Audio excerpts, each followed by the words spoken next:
it's a given at North Melbourne now. It's always been the way, and I think the club does a great job of honouring their champions. And last week was really important to us as well, because it was a home game for us, and to see our supporters able to support Brent, and the players responded last week and they backed it up again. And look, Boomer thinks he's going to now break the record every week because he's going to keep breaking it, so we can't keep mentioning it too much. So last week we made a big deal of it, and really spoke to the players about the legacy that we think Boomer will leave. And so the players, I think, last week and again this week, have really wanted to honour him in the right way. And it's an interesting approach, isn't it, Brad? Because there's plenty of clubs that actually play down milestones, including the players themselves. Yeah. And say, you shouldn't need that to be able to get up for a game. But it has, as you say, in North Melbourne become quite a tradition. Yeah, I mean, look, we talk about it publicly because it's a talking point, but we don't go away from the things we need to do to get the result in the game. And it's not just because we have a player playing a milestone that we lift. It's just, I think, that extra motivation for players to do their bit, in the structure that we try to set up. So. And I think it's a really good thing to honour milestones, because if you play footy long enough and you're fortunate enough not to have too many injuries, well, you're going to play a lot of games. But it gives us a chance to really highlight just how important we think those players are, and to speak about them in glowing terms. And in Boomer, you run out of superlatives. He played a pretty superlative game again tonight too. Yeah, he did. He set really high standards for himself, and. I've spoken previously about I haven't come across a player who has, a greater will to win. It's a terrific quality, and if just some of that can rub off on our young players, then we'll be a much better club for it. How did you rate tonight's game, Brad? It was a hard to sort of work out.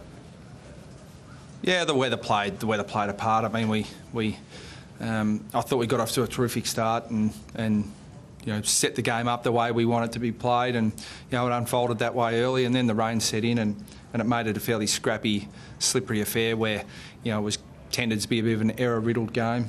So, and that was for both teams. So I was really pleased with the start. I was really pleased with the way the players tried to carry out instructions. You never go with the sniff mode, Brad. You're not so happy over the 4 quarters as to the way you play overall?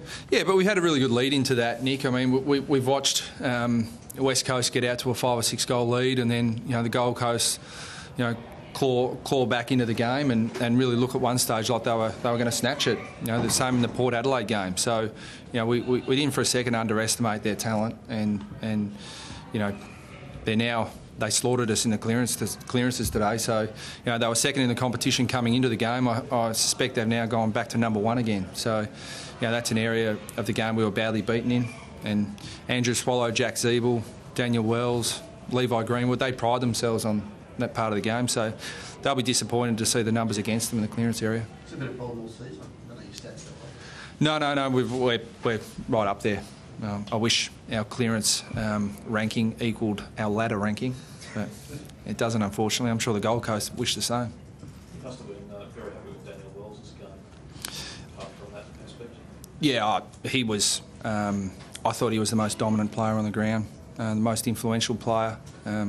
Looked really dangerous, and we notice from the coach's box all the unselfish things he does, and he sets up his teammates. So you look at the stats at the end of the day, and he will have had a lot of the ball, a lot of ball that he won himself. But a lot of times he sacrifices his own game to get other players into the game. So he's playing fantastic footy for us at the moment, and he's really leading by example. So we're fortunate to have Andrew Swallow and Daniel Wells really leading the way for Greenwood, Bastanak, Cunnington, those type of players. You had a tough start for you. I feel as things are improving, see the improvement coming through. Yeah, we thought the improvement's been pretty solid over the last month. We got the result tonight, and we got the result last week, but Brisbane and Sydney, we thought we certainly gave ourselves the opportunity to win those games, and we're really disappointed not to get the result. But the improvement was really evident to the coaching staff. So Ryan Bastanak came back in tonight and played some really good footy. So we're starting to get what we think is pretty close to our best team together. Hamish McIntosh is not too far away, we hope, and Matty Campbell and a few others. But I think the improvement's been steady over the last month. Any injury worries? I think I heard Bob Hanson at the hospital. Yeah, Lockie's just gone off to hospital. He's concussed, so we made that decision to sub him as soon as he failed the concussion test. So yeah, we've just got to take all precautions there and make sure he's okay. I mean, he looks okay. He seems to be, but he's got the headaches and he failed the concussion test, so we've got to send him off for observation to make sure he's okay. No others? No, clean bill of health for everyone else. Sean Atley had a bump on the knee, but he was fantastic early. That was a disappointing part of the night for Sean, because his start to the game, he's a first-year player and he looked like he was really going to have a big breakout game, but then he got a knock to the knee. There's no structural damage, but it just hampered him a bit for the rest of the game, but he'll be fine. It's just a knock. Was that good to see Lindsay Thomas finally put one through the big sticks? And Yeah. we had a bit of a chuckle about it on the ball? Yeah, well, I had a chuckle because Donald McDonald, our esteemed Chief of Football, backed him in. And I just reminded him that you can't back him in every time he has a set shot and then claim it when he finally kicks it. So that's what I was laughing at, So it wasn't the fact that Lindsay had finally kicked one. Thanks, Graham. Okay, cheers.